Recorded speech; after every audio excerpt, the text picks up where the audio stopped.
Hello. The question here is the most appropriate reagent for conversion of C2H5Cn into CS3CH2 CH2NH2.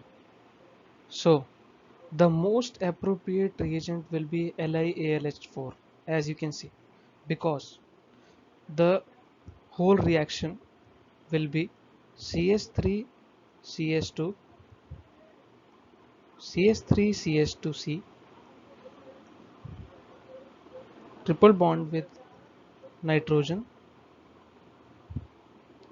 plus LiAlH4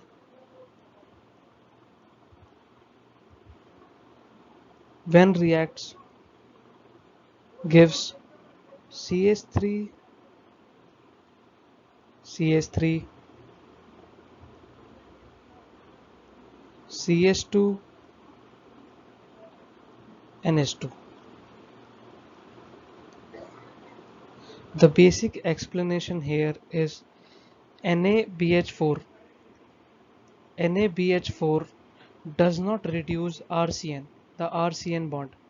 R is the alkyl group, C is the carbon atom, and the triple bonded nitrogen atom. Thank you.